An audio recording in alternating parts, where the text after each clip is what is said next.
wa kana Allahu aliman hakima. Surat An-Nisa ayat 170.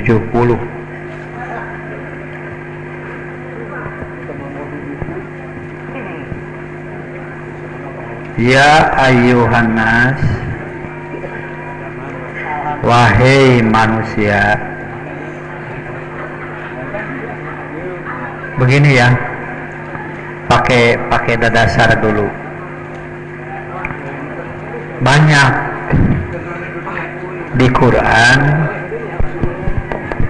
kalau dalam bahasa Arabnya harfun nida, huruf yang berupa panggilan. Nah, panggilan kepada manusia lain dengan panggilan kepada yang bukan manusia dalam lingkaran makhluk ya. Kita memanggil anak yang sudah dewasa tidak akan sama dengan memanggil yang belum dewasa, sampai memanggil bayi yang baru berumur beberapa bulan, dipanggil-panggil oleh ibunya itu, walaupun si ibunya juga tidak mengerti juga si ibunya bahwa panggilan itu sebetulnya tentu belum bisa dipahami oleh bayi yang dipanggil. Memanggil kucing, memanggil kambing dan lain sebagainya. Nah, kalimat ya ayuhan nas ini saya bacaan dan pikiran baru ya, resep gitu macam kia. Jadi Allah menunjukkan panggilan ini kepada manusia itu dua tahap. Satu, dipanggil manusianya. Kedua, dipanggil akidah yang ada pada dirinya.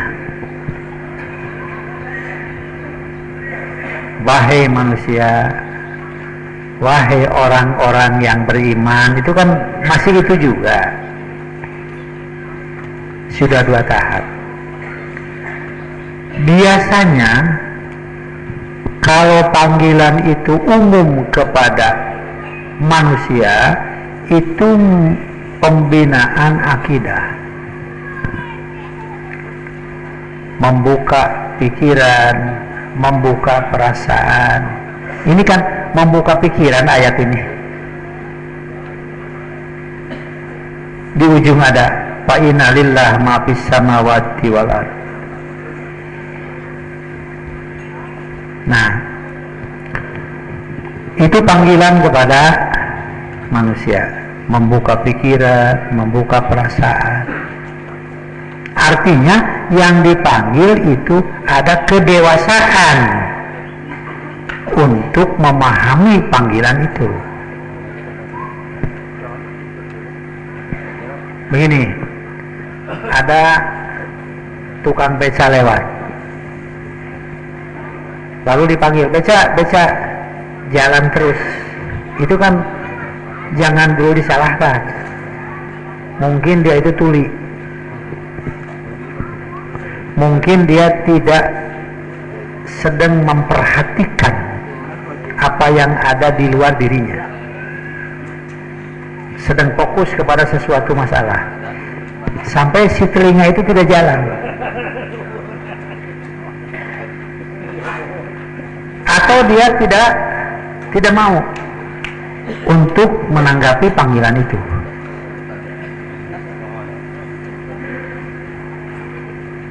Nah, kalau dipanggilnya yang lewat itu tukang beca, dipanggil dengan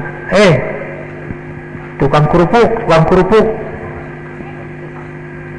Si tukang beca itu tidak tidak menanggapi, tidak menoleh. Kenapa? Karena panggilannya salah.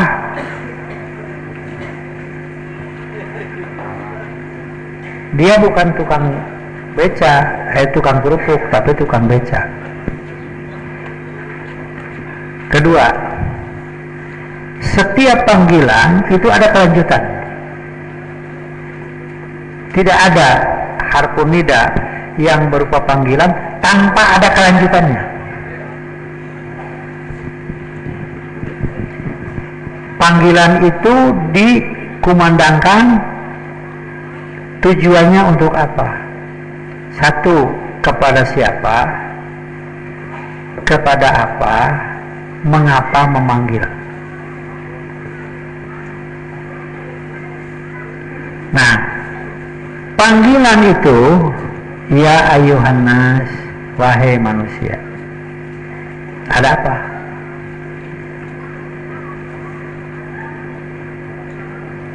Di sini menjelaskan, membuka pikiran, meluaskan wawasan. Jadi saya melihat ini ditujukan untuk meningkatkan pikiran, meningkatkan wawasan.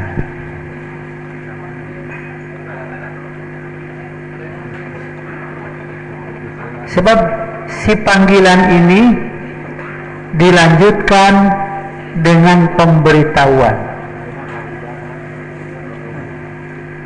Kenapa diberitahukan? Misalnya begini, seorang ibu memanggil anaknya yang mau pergi. Anak, sini. Di sana banyak kendaraan dan biasanya macet. Itu si anak mesti bagaimana? Apakah si anak berpikir mau menambah kemacetan? Atau bagaimana menghindari kemacetan untuk segera sampai di tujuan?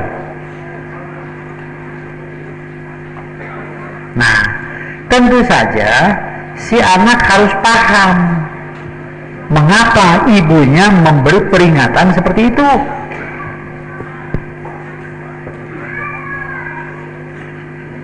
Mengapa memberi peringatan seperti itu? Karena ada kekhawatiran nanti terhambat di jalan, ada kekhawatiran kecelakaan, ada kekhawatiran tidak sampai di tujuan tepat waktu. Banyak masalah. Nah, kenapa manusia ini dipanggil? Dibuka pikirannya. Qad ja'akumur rasulu bil haqqi. Sungguh telah datang kepada kamu, wahai manusia, Rasul itu. Ini kalau yang belajar bahasa Arab ya, begini. Ya ayuhan nasu qad ja'akum rasulun, itu lain. Telah datang kepada kamu Rasul. Tapi ini bahasanya qad ja'akumur rasul. Wahai manusia, sungguh telah datang kepada kamu Rasul itu.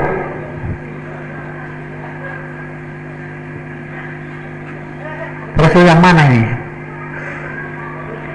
Wahyu Al-Quran ini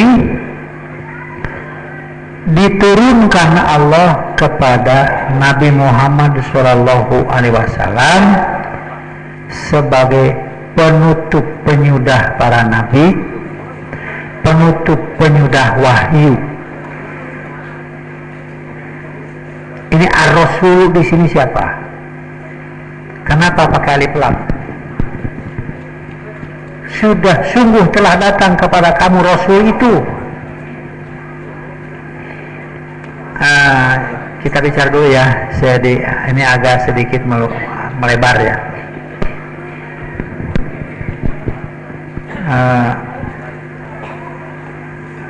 Kemarin di sini ya, di sini juga saya mengemukakan, karena di sini kan hari Sabtu juga ada, yaitu mulai jam 6.30 lah ya. Tiap Sabtu ada tafsir Al-Quran, sudah sampai Al-An'am ayat sekian kalau nggak salah. Kemudian satunya lagi mentelaah hadis-hadis khusus, hadis-hadis kitab Sahih Muslim, sabab sahadis itu menelaah bab sutroh saja sudah 21 belum selesai. Tidak sederhana masalahnya. Tapi kita tahu hadis-hadisnya begini. Dan jarang itu, jarang yang membuka.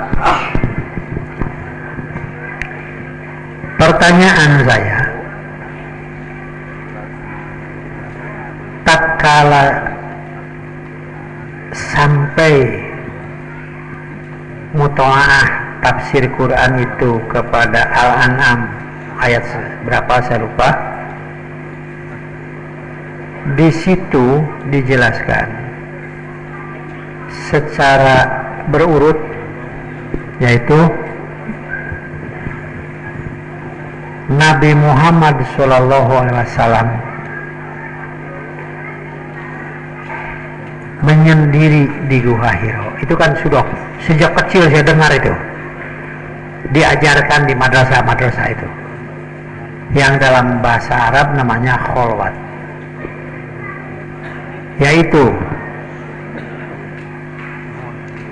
orang-orang, sebutkanlah jahiliyah,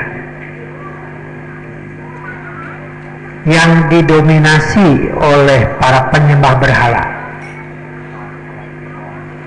umumnya disebut musyrikin. Satu, mereka itu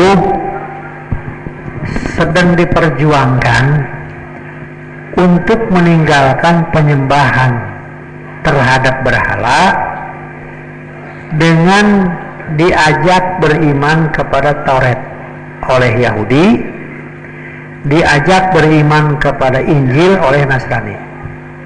Jadi dalam menghadapi kaum musyrikin ini, Yahudi dan Nasrani itu bersatu di sini. Tapi bersatu dengan masing-masing kepentingan,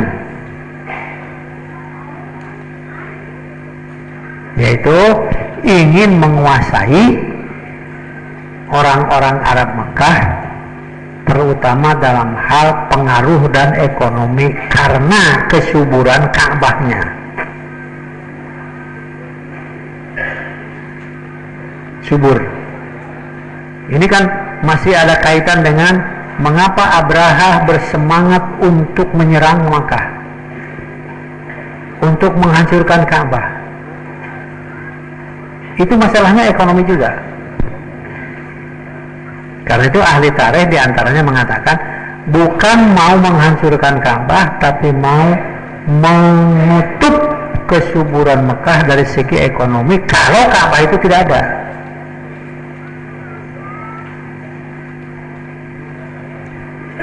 Misalnya kalau kita membaca tarikh sehubungan dengan ini, ada dua surat yang nyambung. Sebetulnya satu surat itu cuma diduakeun, dua lalakon. Satu surat li ilafi Quraisyin ilafihim, masalah orang Quraisy. Dua, masalah alam taro kaifa fa'ala rabbuka bi ashabil fil. Itu dua surat itu jadi satu itu. Tarikhnya itu. Ya. Nah, ini dua surat itu jadi satu. Nah, orang-orang yang memperjuangkan Taurat bersatu dengan orang-orang yang memperjuangkan Injil dalam menghadapi kaum musyrikin ini, tapi motivasi mereka bukan untuk mengajak beriman kepada Taurat dan Injil. Tapi kalau mereka beriman dan taat, maka mereka bisa menguasai. Jadi motivasinya lain. Itu nanti diterangkan oleh Rasulullah SAW. Begini masalahnya. Nah, ini yang menjadi pokok apa yang mereka perjuangkan itu ialah marilah beriman kepada kitab kami yang di dalam kitab kami itu menerangkan bahwa nanti akan diutus seorang nabi. Nah, itu ajakannya. Ini yang saya maksudkan, mengapa di sini pakai alif lam? Qad ja'akumur rasulu ini. Nah, karena itu di dalam surat Al-Bayyinah kan disebut tilu, lam yakunil ladzina kafaru min ahlil kitabi wal musyrikin munfakkina hatta ta'tiyahumul bayyinah. Tidak akan terjadi alladzina kafaru, orang-orang yang kufur,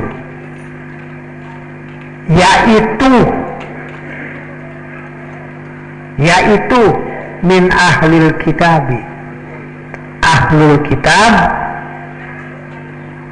Taurat, ahlul kitab Injil. Al-Yahudu wan Nasara itu dalam kitab tafsirnya. Munfak wal musyrikin, dan para penyembah berhala. Jadi tiga kan. Ketiga ini tetap dikatakan alladzina kafaru, kufur, tidak percaya kepada ar-rasul ini yang dijanjikan disebut dalam kitab mereka sendiri. Mereka perjuangkan. Nah, hatta ta'tiyahumul bayyinah, akan tetap dalam keadaan seperti itu mereka sampai datang kepada mereka al-bayyinah, keterangan, penjelasan. Siapa yang maksud al-bayyinah itu? Rasulun minallah. Nah, itu ar-rasul ini yaitu seorang rasul yang diutus dari Allah, yatslu suhupan mutahharah, yang akan membacakan kitab-kitab kamu sendiri nanti. Nah, Ahad kemarin saya menulis satu hadis bahwa Rasulullah SAW mengatakan, aku adalah ijabah doa ayahku Ibrahim. Begitu hadis yang kemarin itu. Aku ini adalah ijabah doa ayahku Ibrahim. Sebagaimana aku tahu inna adama lamun jadilun fitinatihi, dulu manusia pertama itu terlempar ke atas bumi ini, dan aku ini diutus Allah juga seperti mimpi ibuku. Jadi ibu Rasul itu dulu mimpi melihat cahaya yang terang seperti palak subuh. Begitupun semua ibu-ibu dari para nabi itu mimpi kalau anaknya kemudian menjadi rasul. Itu hadis yang kemarin ya. Nah, mereka itu ternyata Yahudi dan Nasoro yang sedang kita bicarakan ini dalam kitab itu ternyata bukan ingin mendirikan kebenaran, tapi di belakangnya ada niat menguasai ekonomi yang subur dan makmur di sekitar Mekah karena ada Ka'bahnya itu. Rasul mengatakan, kamu akan tahu kedurhakaan seseorang itu kalau kamu melihat dengan teliti, dengan jeli, dengan sungguh-sungguh. Apa? Yaitu ada kata dan tindakan manusia yang taksi bi ma'rufin, berbuat jahat dibungkus dengan muka kebaikan. Ini ada kisahnya, hadis itu kisahnya seperti itu ya. Nah, setelah Rasul itu datang, lalu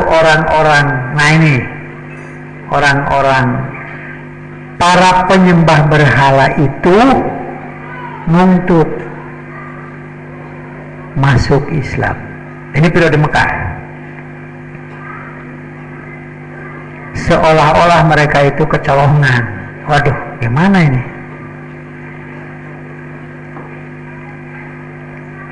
Antara lain turun ayat mengenai wala takunu awwala kafirin bihi.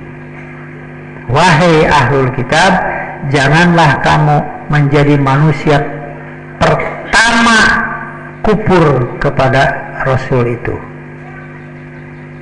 Awwala kafirin bihi. Kenapa pakai awala?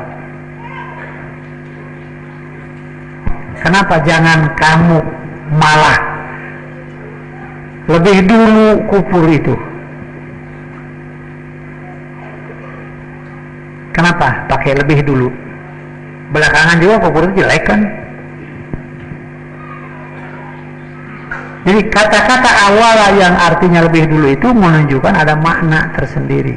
Begitu diantaranya. Nah, kemudian Rasul Shallallahu Alaihi Wasallam menyendiri di Gua Hiro itu. Ini sebagian mengulang ya. Nabi menyendiri di Gua Hiro tidak berniat untuk jadi nabi, karena tidak tahu bahwa dirinya itu akan jadi nabi. Hanya beliau melaksanakan ibadah di Gua Hiro itu, yang zaman itu di antara yang bernama ibadah itu adalah menyendiri, yang mereka anggap itu sebagai agama Ibrahim. Itu yang saya tahu, bahwa sebelum Quran turun ibadah itu sudah ada. Cuma ibadah-ibadahnya itu seperti apa? Antara lain seperti itu. Kemudian muncul sesosok manusia laki-laki yang gagah, kasep, berpakaian serba putih, berambut hitam ikal. Beliau mengatakan, baru aku melihat manusia sehebat itu. Nabi tahu siapa itu? Jawabnya tidak. Jangankan namanya, yang datang itu siapa, Nabi tidak tahu, tidak kenal. Lalu menyuruh membacakan ayat Quran 1-5 surat Iqra itu. Apa Nabi tahu bahwa yang diperintahkan dibacakan itu wahyu? Tidak. Apalagi yang namanya Quran, tidak tahu. Karena itu Nabi segera pulang ke rumah dan badannya menggigil. Itu nah hadisnya teman. Jujur saja. Karena Nabi itu kan manusia, baru ketemu dengan manusia seperti itu sendiri di tempat yang gelap lagi.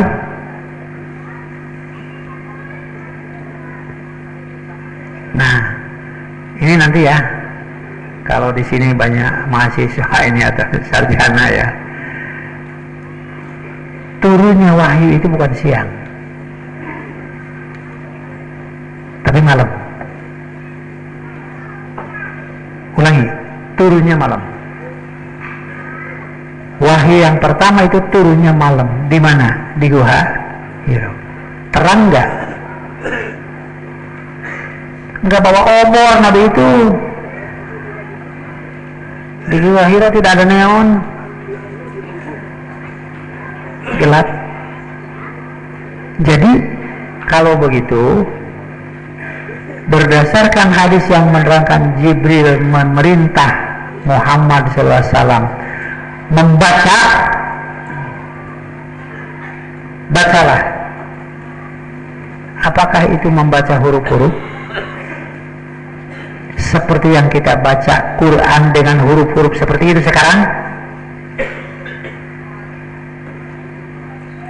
Nah, dengan itu saya melihat di sini Nabi diperintah membaca itu membaca bacaan mengikuti yang dibacakan oleh malaikat Jibril. Tidak tahu apa itu wahyu, tidak tahu apa itu Quran, tidak tahu. Pulang menggigil, takut, khawatir ke rumah. Tapi nah di sini ada kisah kedua. Khadijah itu seorang yang jenius, seorang ibu yang pintar, yang pada saat Nabi menerima wahyu berumur 40 tahun, Khadijah sudah berumur 55 tahun. Karena 15 tahun lebih tua daripada suaminya. Seorang ekonom, pengusaha yang sukses. Nanti kita bisa melihat mengapa Khadijah mempercayakan dagang sebesar itu kepada Muhammad. Padahal Muhammad tidak pernah kuliah ekonomi.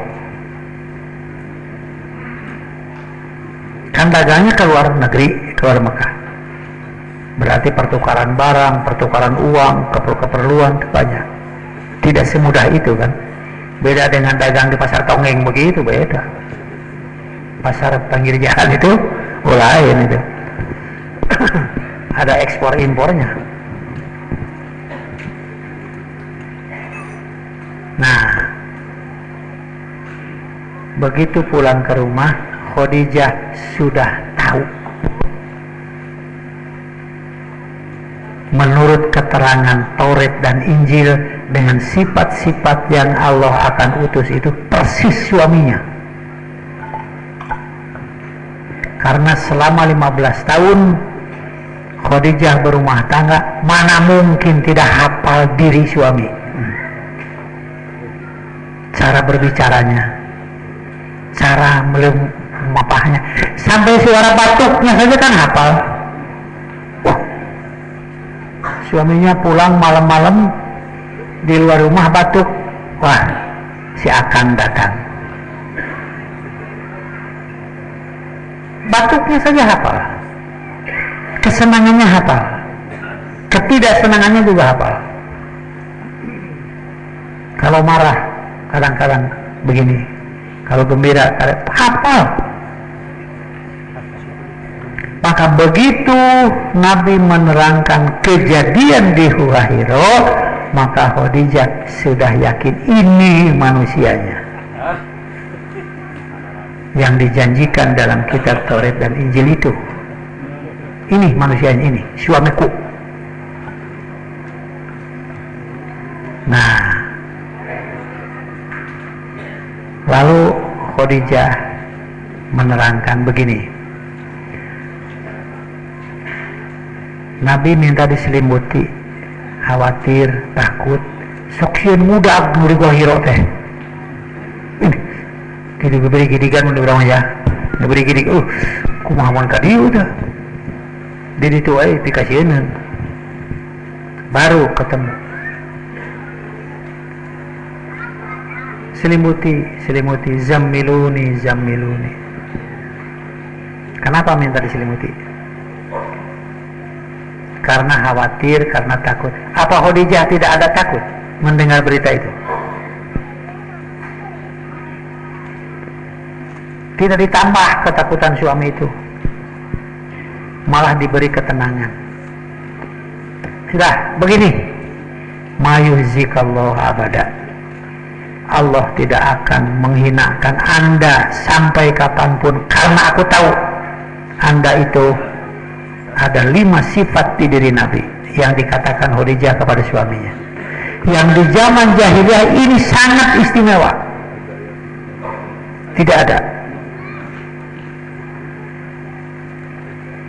Anda itu selalu menghormat tamu, Anda itu selalu bersilaturahim, Anda itu selalu memperhatikan orang yang butuh, Anda itu selalu membela orang yang sedang mencari keadilan.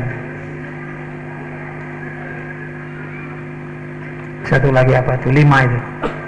5 macam. Mendengar itu Nabi bangkit. Oh iya, ini modal yang ada pada diri seorang Muhammad. 5 macam itu yang dikemukakan oleh istrinya yang tahu masalah Taurat, tahu masalah Injil. Karena Khadijah juga belajar. Nah, kemudian ini saya ulang ya, penasaran ini, karena saya baca ini lebar menang maca. Kadang-kadang maham mungkin anak teh satabung nepi ka bijian si panon, aduh itu naon itu, balikan deui. Jadi ulama-ulama dulu itu aduh pala linterna. Ada yang hafal ribuan hadis di kepalanya itu tanpa tulisan. Dengan orang-orang periwayat hadis itu, siapa satu demi satu namanya itu, di mana lahir, siapa gurunya, berapa hadis yang dia riwayatkan, bagaimana perilaku keseharian, pernah berbohong atau tidak, itu ada catatan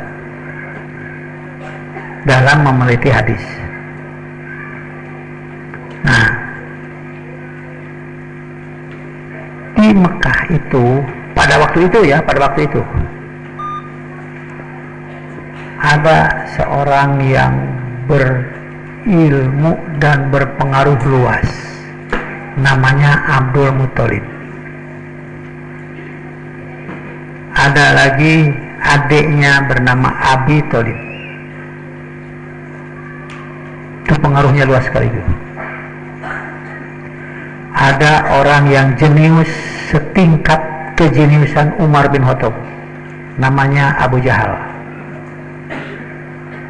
Ada orang kaya dengan ratusan unta dan ratusan pohon kurma, Abu Lahab. Perang Badar saja kan dia yang membiayai itu, Abu Lahab. Ada ahli sastra, ahli bahasa, namanya Al-Mughirah, juga seorang yang kaya, sekian banyak kebun kurma di Taif. Saya mengemukakan ini, Khadijah tidak mengklarifikasi kejadian di Gua Hiro kepada orang-orang ini, tidak. Walaupun itu masih ada hubungan kekeluargaan, tapi mengklarifikasi kejadian Gua Hiro ini kepada seorang pendeta Nasrani. yang sedang menyusun kitab Injil dari Ibrani kepada Arab. Namanya Warokoh bin Naufal. Kenapa dibawa ke situ? Kenapa dibawa ke situ? Kenapa? Tidak dibawa ke Abu Jahal, kan? Tidak dibawa ke Abu Talib, tidak.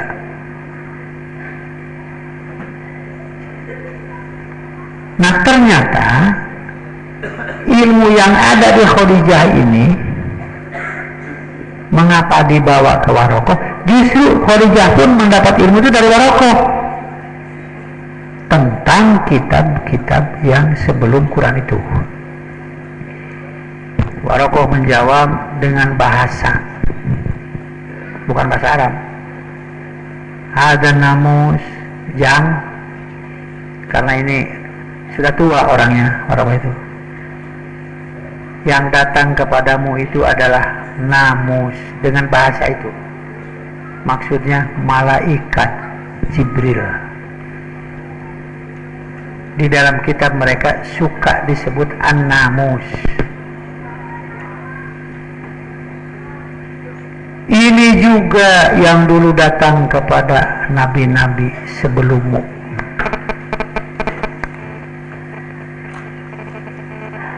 Dan nanti kalau engkau menyampaikan apa yang engkau terima ini,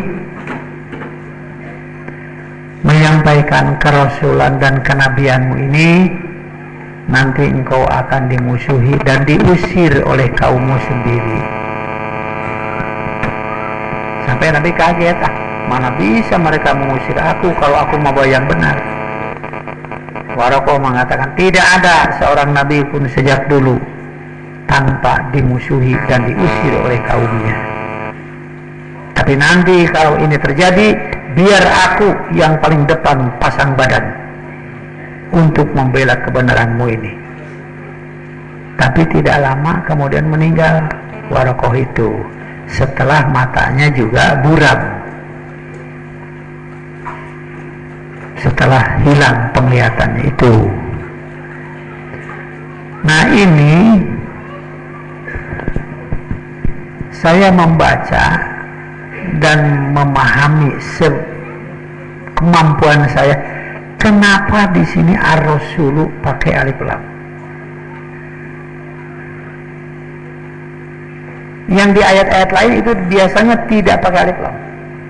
Ja'akum rasulun, ja'akum rasulun, ja'akum rasulu pakai kata-kata bil haqqi, buktikan kebenarannya, dapat dibuktikan kebenarannya bil haq.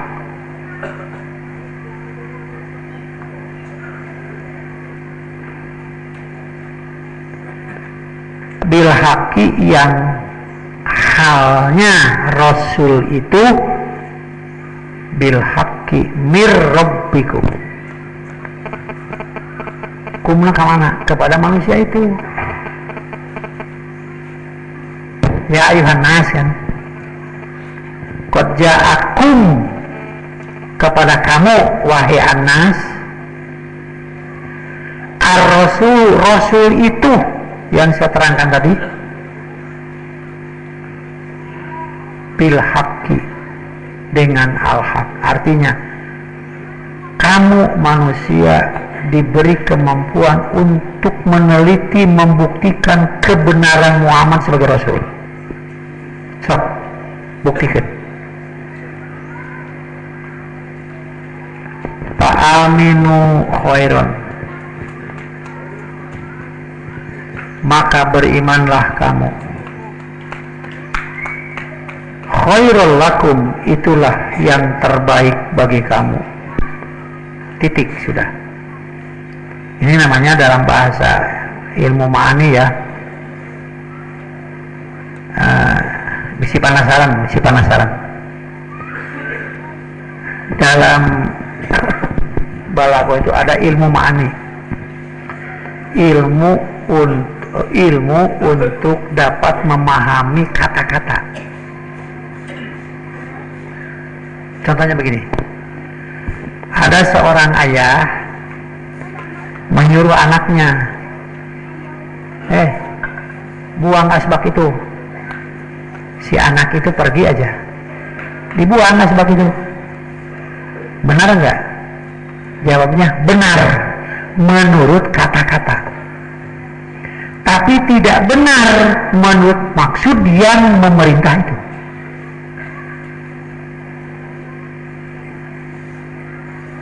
Buang asbak itu, buang saja asbak itu. Benar itu menurut kata-kata dalam perintah itu. Tapi tidak benar menurut maksud yang memerintah. Sebab maksud yang memerintah, buang puntung-puntungnya, bawa lagi asbaknya, kan begitu maksudnya.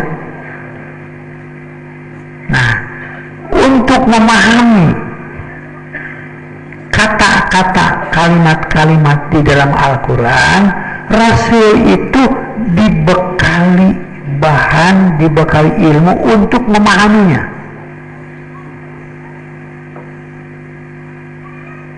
Ada, karena itu Rasul diutus itu mubayyinul Quran, sebagai penjelas apa yang dimaksud oleh Quran. Dengan demikian, maka sunnah Rasul itu adalah wahyu juga untuk menjelaskan maksud-maksud yang tergandung dalam Quran itu.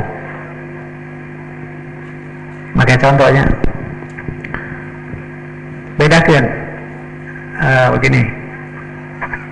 Kalau ada sholat berjamaah,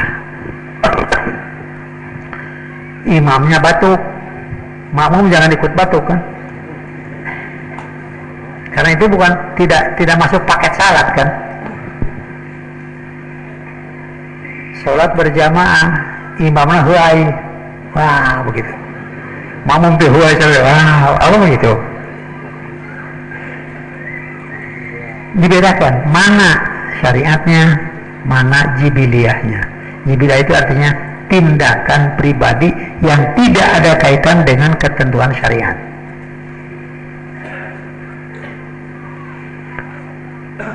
Ini contoh yang mudah yang kita lakukan tiap hari. Aqimus sholah, dirikanlah salat. Dua kata, dirikan oleh kamu salat. Satu, yang dimaksud dengan mendirikan itu seperti apa? Kedua, yang dimaksud dengan salat itu yang bagaimana? Secara jibiliyah namanya itu, secara pribadinya Muhammad SAW itu tidak tahu, seperti kita juga tidak tahu. Baru tahu setelah mendapat petunjuk dan pengajaran. Menghadapnya kemana? Dulu kan pernah menghadap ke Masjidil Aqsa. Setelah sekian belas bulan di Madinah, pindah kiblat ke Masjidil Haram. Nabi tidak tahu sebelumnya, tidak. Lalu harus berdiri, cara berdirinya begini. Lalu takbiratul ihram sambil angkat tangan, angkat tangannya begini. Takbiratul ihramnya itu begini. Lalu ruku begini, bacaannya ini. Semua itu diajarkan oleh Allah melalui malaikat Jibril. Karena itu tatkala Jibril mengajar salat Nabi itu dengan peraga, dengan kehadiran sesosok manusia, sampai Nabi bisa mengikuti berdirinya, rukunya, sujudnya dan sebagainya. Dan Nabi baru kenal sesosok manusia laki-laki yang datang itu malaikat Jibril, dan aslinya Allah memberi kesempatan kepada Nabi melihat Jibril dalam bentuk aslinya, yaitu waktu Mi'raj. Allah memberi kesempatan itu Jibril. Lalu Nabi mengatakan, ternyata malaikat itu punya sayap, punya dua sayap. Yang satu sayapnya itu kalau dipakai merungkup bumi, bumi itu akan terungkup seluruhnya. Anda jangan membayangkan sebesar apa sayap itu. Karena pikiran Anda tidak seluas itu.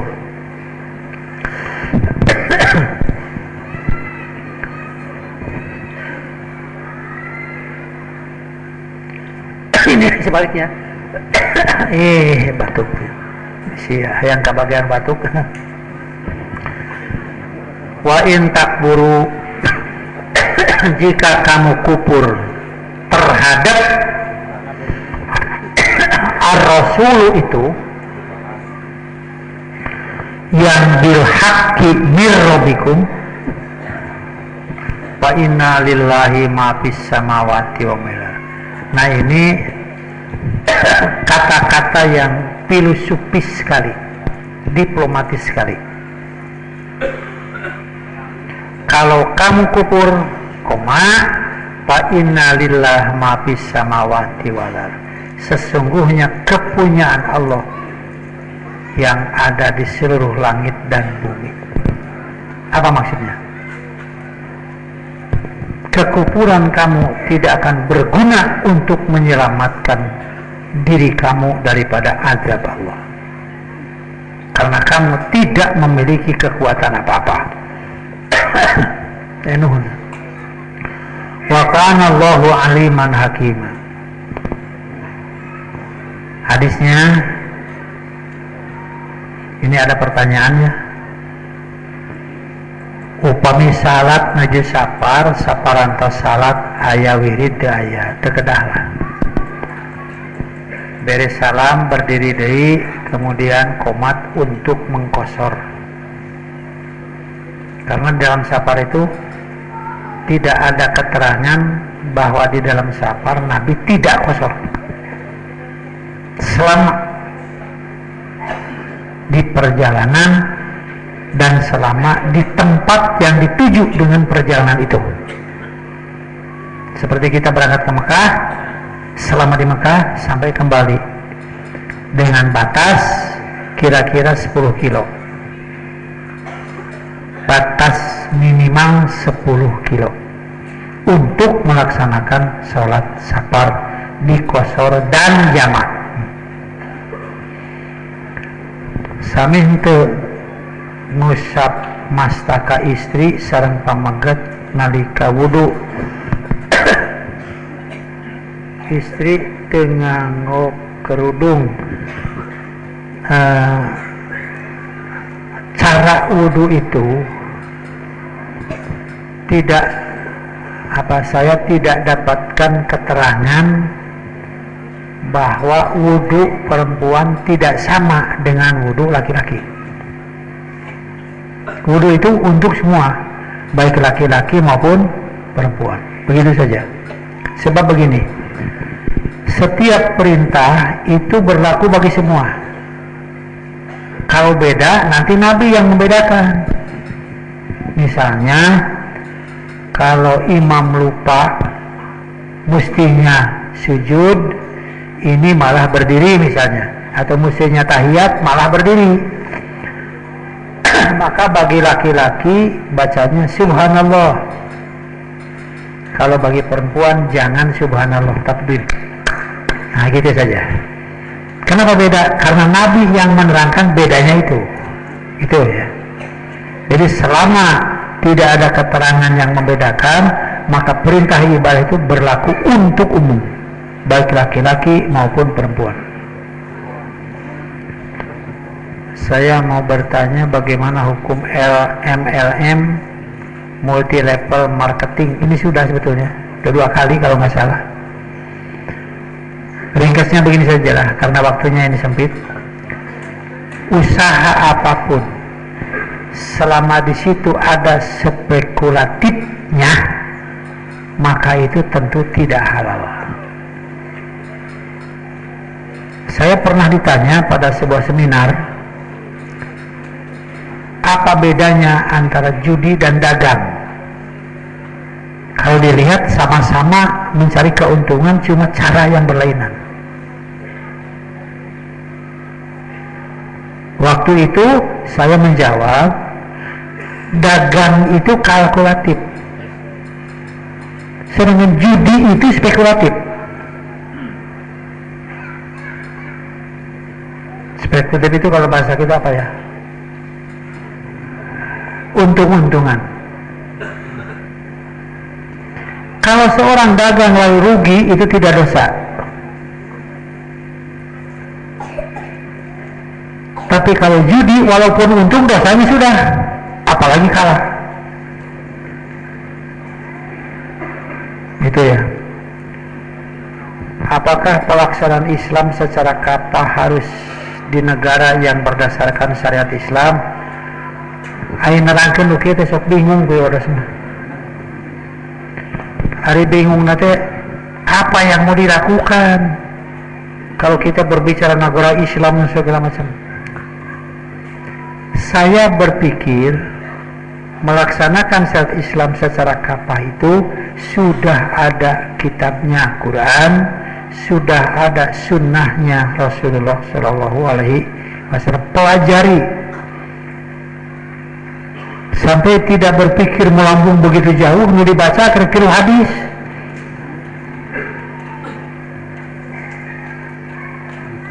Qurannya juga tidak hafal, kalaupun mungkin hafal, tapi pemahamannya bagaimana? Paham nggak yang dimaksud Quran? Tidak semudah itu, ya. Pakai contoh sedikit ya. Silakan berbuat menurut apa yang kita tahu, menurut apa yang kita bisa dalam melaksanakan secara kafah itu. Silakan aja. Cuma mengapa Pakistan memisahkan diri dari India? Yang dulu namanya Hindustan. Mengapa? Ali Jinnah itu tahun 47 pisah dan jadi negara yang merdeka untuk memproklamasikan syariat Islam di Pakistan. Sampai sekarang kelihatannya tidak berhasil karena kekurangan ulama. Itu menurut penilaian saya. Silakan dipelajari lah, ya. Hadis yang kedua, kita ngaji nih. Ngaji.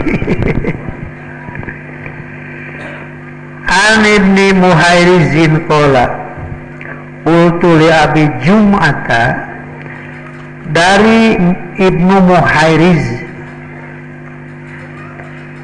ia mengatakan, qultu li Abi Jum'ata, aku bertanya kepada Abu Jum'ah, yaitu pakai garis lurus ya, rajulun minas sahabah, seorang dari sahabat Nabi. Yang dimaksud dengan sahabat Nabi itu orang Islam yang berjumpa dengan Nabi, cukup segitu. Orang Islam yang berjumpa dengan Nabi itu sahabat. Nanti meriwayatkan ucapan Nabi, meriwayatkan perbuatan Nabi, meriwayatkan kebijakan Nabi terhadap tindakan sahabat. Itu ya, itu sahabat. Kalaupun berjumpa dengan Nabi tapi bukan Islam, itu bukan sahabat. Kalaupun orang Islam tapi tidak berjumpa dengan Nabi, itu pun bukan sahabat. Itu saja. Sana sini kan sama-sama dengan Nabi, antara kulit yang Nabi, tapi tidak asup Islam. Ontak.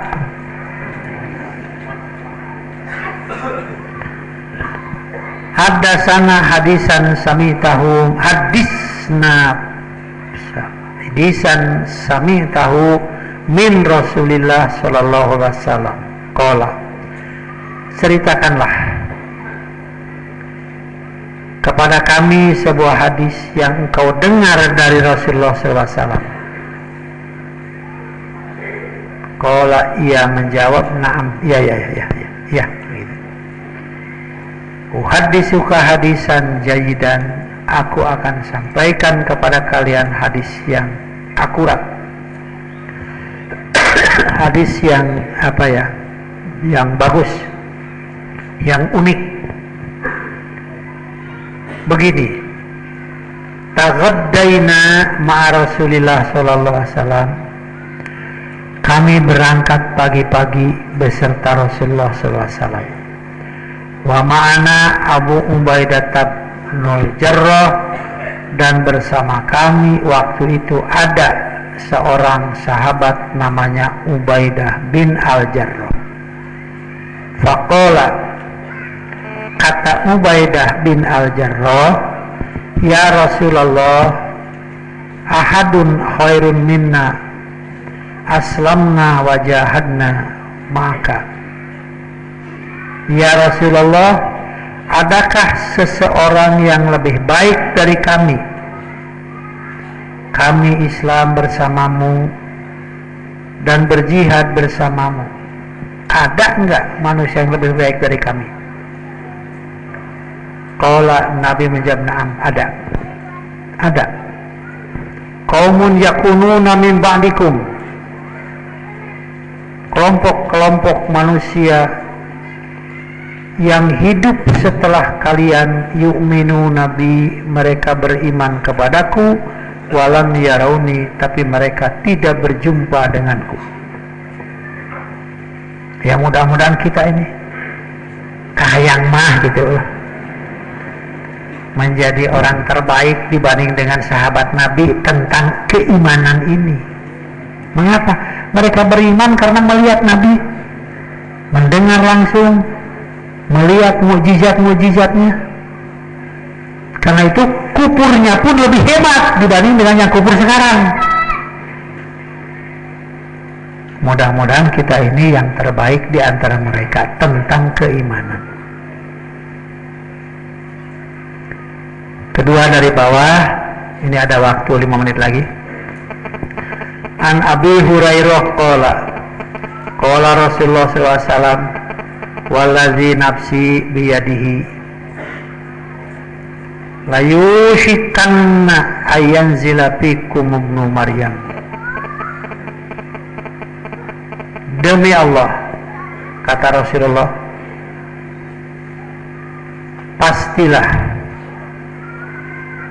pasti sudah dekat masanya an yanzila fikum ibnu Maryam, akan turun pada kamu ibnu Maryam, hakaman adlan, sebagai hakim yang adil. Wayaksiras soliba, ia akan memecahkan salib. Wayaktulal hinziro, akan membunuh babi. Wayado'al jizyata, meredam peperangan. Wayapidul malu hatta layak balahu ahadun, harta menjadi merata, yang akan memberi tidak akan ada yang menerima lagi. Hatta takuna sajdatul wahidatu, sehingga sebuah sajadah saja akan lebih baik daripada dunia dan isinya. Hadis ini menunjukkan bahwa Nabi Muhammad itu Nabi yang terakhir. Cuma Isa akan turun lagi, bukan diutus sebagai Nabi yang baru yang diakui oleh Mirza itu. Mirza Ghulam Ahmad kan mengakui Isa Al-Mau'ud, Al-Masih Al-Mau'ud yang akan diturunkan. Ngaku deui Imam Mahdi, ngaku deui Nabi, ngaku Rasul, jadi puguh pengakuannya deh. Ai wahyu nanti Quran keneh deh.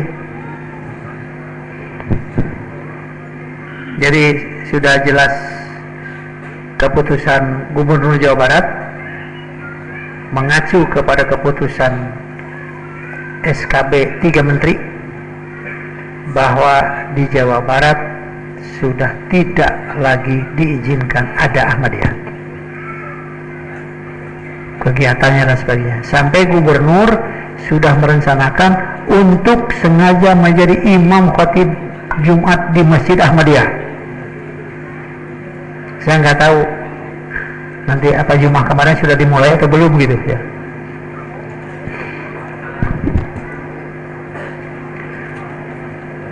An An Abi Hurairah anna Rasulullah sallallahu alaihi wasallam qala la taqumus sa'atu hatta tatlu'a syamsu min maghribiha.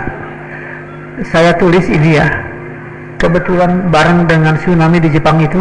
Waduh, apalagi terjadi kiamat,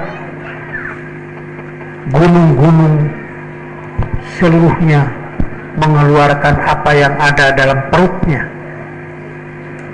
sampai mungkin panasnya pun sampai mencapai 800 derajat Celcius. Semua pohon yang terlibas oleh aliran panas itu langsung putus, pohon sebesar apapun. Dihira, aduh, apalagi terjadi kiamat ya, tsunami saja, gudang ilmu itu sudah kelabakan, tidak bisa mendeteksi dari sebelumnya, dan korban sudah ratusan ribu sekarang. Itu negara penyembah matahari itu ya, saya lihat di televisi dan ulung atau bisa ini ukur nempok aja nggak dongengkeun gitu lah. Nggak dongengkeun kata emang nggak televisi unggul gitu ya. Saya baca satu ayat begini ya, sebetulnya gunung-gunung itu berlari lebih cepat daripada larinya penglihatanmu. Seberapa cepat larinya gunung itu ya, apa gunung itu lari hanya dari batas punggung bumi ke atas? Tentu saja yang dimaksud dengan larinya gunung itu dengan seluruhnya di gunung anaknya. Jadi seperti apa itu nanti? Dan inilah yang membuat udara, membuat macam-macam angin, sampai mengatur turunnya hujan dan sebagainya. Itu kaitan ayat itu beberapa ayat sebelumnya dan beberapa ayat sebelumnya mengenai tanda-tanda kekuasaan Allah. Tidak akan terjadi kiamat sampai matahari terbit dari tempat tenggelamnya. Aduh, kumaha teh awut-awutanana ya. Fa idza tola'at min maghribiha, maka jika matahari itu terbit dari tempat terbenamnya, amanan nasu kulluhum, pada saat itu tak ada satupun manusia yang tidak beriman. Tetapi yauma idzil la yanfa'u nafsan imanuha, pada hari itu iman sudah tidak lagi berguna bagi dirinya. Lam takun amanat min qablu, karena bukan iman yang sebelum kejadian itu. Au kasabat fi imaniha khairan, atau sesuatu kebaikan yang telah dilakukan karena imannya itu pada waktu itu sudah tidak bermanfaat lagi. Alhamdulillah jam 8 ya.